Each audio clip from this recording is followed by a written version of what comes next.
कविता बड़े अरमान लेकर अपने ससुराल में आती है, लेकिन उसके सारे सपने चकनाचूर हो जाते हैं। ये कैसा घर है जहाँ पर एक भी कमरा नहीं है। मेरे मायके में तो 4-4 कमरे हैं, लेकिन यहाँ पे तो एक भी कमरा नहीं है। मीरा अपने बेटे के लिए बहू ढूंढती है, तभी पड़ोस की रेखा बोलती है, सुन मीरा, अपने बेटे की शादी तू यहाँ मत करना और ना ही किसी रिश्ते वाले को अपने घर आने देना, और ना ही वो तेरे घर आएंगे, ना ही उनको पता चलेगा कि तेरे घर में एक भी कमरा नहीं है। और अपने बेटे की शादी यहाँ पे करना ही मत, लड़की वाले के इलाके में ही करना। अरे रेनू, ये सारी बातें कोई बताता थोड़ी है, लोगों को तो अपने आप ही पता चल जाता है सब कुछ। मीरा की बेटी खुशबू से पूछती है, माँ ये सब क्या है? अरे बेटा, बहू आएगी तो कुछ तो तैयारी करनी ही पड़ेगी ना, तो मैंने ये कमरा बना दिया है उसके लिए।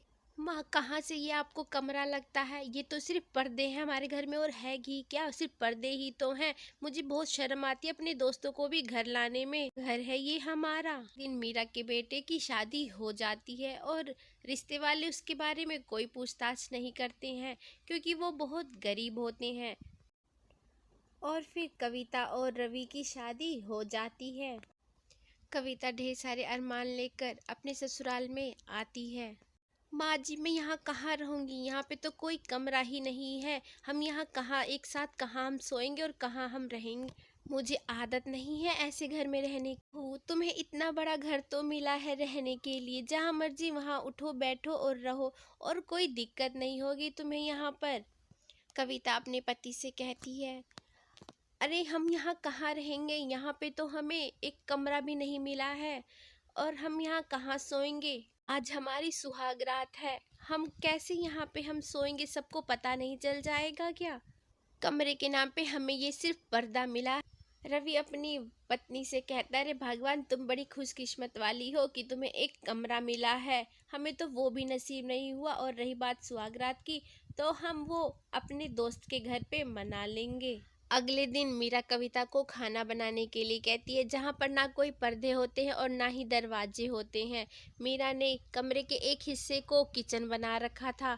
कविता चुपचाप जमीन पर बैठ जाती है और खाना बनाने लगती है, और सभी लोग खाना खाते हैं और मीरा के खाने की बहुत प्रशंसा होती है, और सभी लोग जमीन पर ही सो जाते हैं।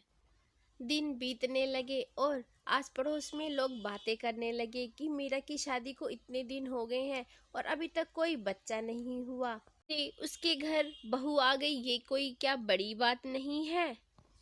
ये सारी बातें मीरा छुपकर सुन लेती है और अपनी बहू से कहती है, बहू मुझे कुछ नहीं पता, मुझे बस मेरे घर का वारिस चाहिए। मुझे कुछ नहीं पता है कि तुम कैसे करोगी, क्या करोगी, बस मुझे मेरे घर का वारिस चाहिए। कविता भी गुस्से से कहती है, बस माँ जी बहुत हुआ, अब तक मैंने आपकी सारी बातें मानी, पर अब मैं कोई बात नहीं मानूंगी। शादी के अगले दिन से ही हम लोग कभी भी साथ में नहीं रहे, आप लोगों के साथ ही हम सोते हैं, तो कहाँ से दूँ मैं आपको वारिस? मैं जो भी करूँगी आप उसमें कुछ भी नहीं कहेंगी, जैसा करूँगी आप बस चुपचाप देखती रहें।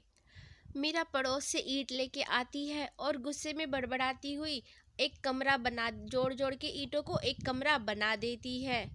मीरा अपने हस्बैंड के साथ उस कमरे में खुशी खुशी रहने लगती है, और बहुत जल्दी वो अपनी सासू माँ को एक गुड न्यूज़ भी देती है। मीरा ये सुनकर बहुत खुश होती है और मोहल्ले भर में ये खुशखबरी सबको बांटती है, और सबको मिठाइयाँ भी बांटती है वो।